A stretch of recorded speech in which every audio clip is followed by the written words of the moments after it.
किया जाता है कि वे राज दरबार में शीघ्र उपस्थित हो। सुनो सुनो सुनो सुनो सुनो सुनो, सभी सभासदों को सूचित किया जाता है कि वे राज दरबार में शीघ्र उपस्थित हो।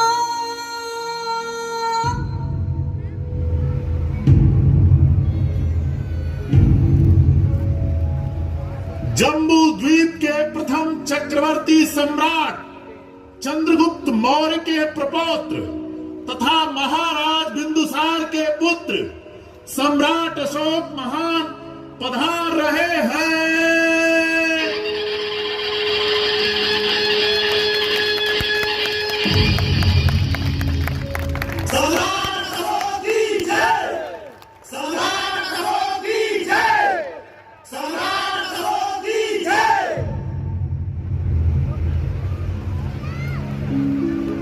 सभासदों, आज यह सभा ऐसे उद्देश्य पूर्ति के लिए बुलाई गई है जिससे हमारे जीवन मूल्यों का आधार प्राप्त होगा। आज की घोषणा इतनी महत्वपूर्ण है कि मैं चाहे जितना भी पराक्रम करूं, अपने कार्य का पूरा संपादन नहीं कर सकता। यदि मेरे पुत्र प्रपौत्र इस धर्माचरण पर कायम रहते हैं और निरालस होकर सदा पराक्रम करते रहेंगे तो चिरकाल तक शासन करते रहेंगे।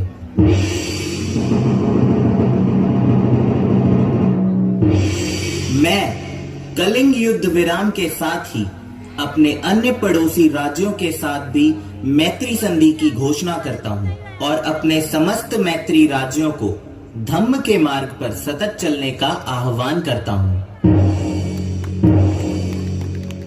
लोक कल्याण के लिए भविष्य में अब हम युद्ध घोष की जगह धम्म घोष का नाद करेंगे और अपने संपूर्ण जम्बूद्वीप को धम्म के मार्ग पर न्योछावर करेंगे।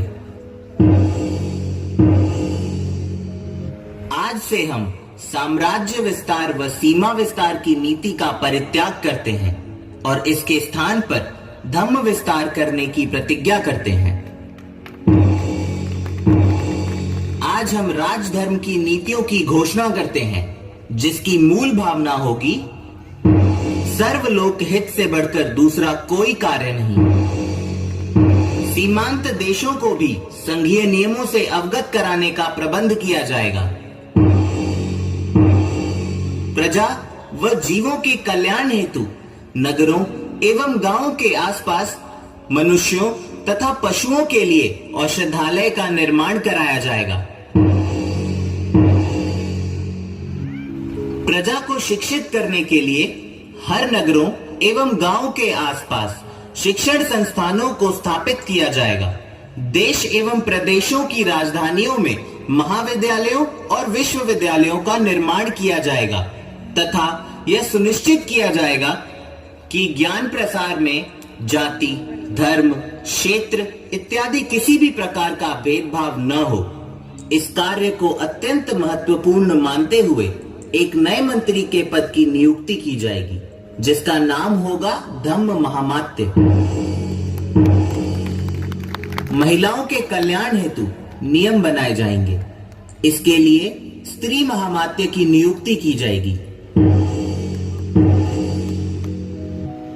सुदूरवर्ती क्षेत्रों में ज्ञान की धारा फैले, इसके लिए धम्म लिपि उपदेशों को शिलालेखों व स्तंभ लेखों पर लिखवाया जाएगा।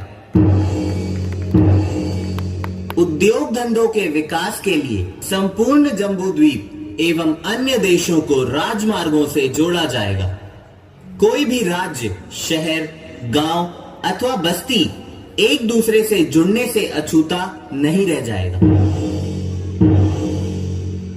सड़कों के किनारे छायादार तथा फलदार वृक्ष लगाए जाएंगे तथा जगह जगह पर व्यापारियों व राहगीरों के ठहरने का प्रबंध किया जाएगा। राजकोष एवं सरकारी अधिकारियों के माध्यम से सरकारी कृषि हेतु कृषि क्षेत्र घोषित किया जाएगा। उत्कृष्ट उत्पादन करने वाले किसानों को पुरस्कृत करने के लिए राष्ट्रीय किसान पुरस्कार की व्यवस्था की जाएगी। राज सूचनाओं को जम्बूद्वीप तथा विश्व के कोने कोने तक आदान प्रदान करने के लिए डाक विभाग का निर्माण किया जाएगा। इस विभाग का प्रयोग जनता भी अपने व्यक्तिगत हित के लिए सूचनाओं के आदान प्रदान हेतु कर सकती है। आज से समस्त प्रजा हमारी संतान है। जैसे मैं अपनी संतानों को वर्तमान व भविष्य में सुखी देखना चाहता हूँ, उसी प्रकार मैं समस्त प्रजा को भी सुखी देखना चाहता हूँ। ऐसा संदेश प्रजा तक पहुंचाया जाएगा। अतीत में प्रजा का कार्य हर समय नहीं होता था। आज से मैं चाहे शयनागार में रहूं, रनिवास में रहूं, शस्त्रागार में रहूं, उद्यान में रहूं या फिर यात्रा पर रहूं, प्रतिवेदक मुझे जनता के सुख दुख की सूचना हर क्षण दें, क्योंकि राजा का संपूर्ण समय प्रजा के लिए होता है और हर समय मैं प्रजा का कार्य करूंगा। अतीत में राजा महाराजा मनोरंजन के लिए विहार यात्रा पर निकलते थे, जिसमें मृग इत्यादि का शिकार कर आमोद प्रमोद करते थे। आज से प्रजा में नैतिक एवं आध्यात्म के विकास हेतु धम्म यात्रा की शुरुआत करूंगा, जिससे प्रजा का राजा से सीधा संबंध होगा। हमारी पाकशाला में शोरवा बनाने के लिए सैकड़ों जीव मारे जाते थे, परंतु अब वे नहीं मारे जाएंगे। माता पिता, श्रमणों, विद्वानों, बूढ़े बुजुर्गों एवं महिलाओं की सेवा व सम्मान की सुरक्षा सुनिश्चित की जाएगी। कलिंग युद्ध में जितनी धन जन की हानि हुई है, उसके 1000वें भाग की हानि भी अब सम्राट को दुख कर होगी। इसलिए हर हालत में लोक कल्याण ही किया जाएगा।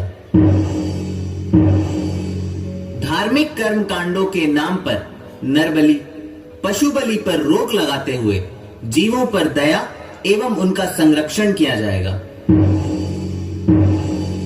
आर्थिक संतुलन समाज में बना रहे, इसके लिए अल्प व्यय और अल्प संचय पर जोर दिया जाएगा।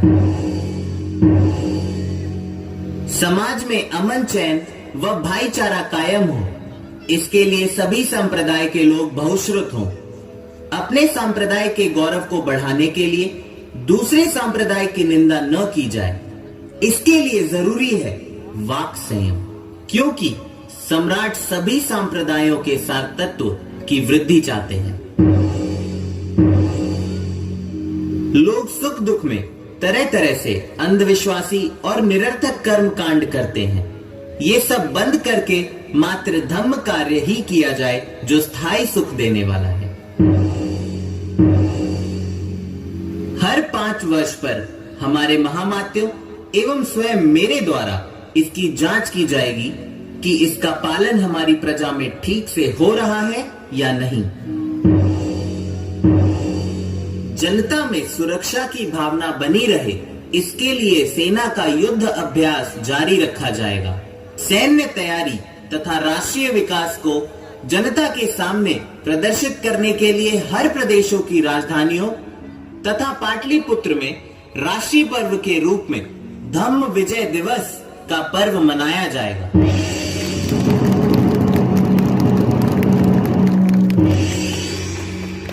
सम्राट अशोक महान की जय! सम्राट अशोक महान की जय! सम्राट अशोक महान की जय! एक बार जोरदार ताली ऑडियंस से। इतने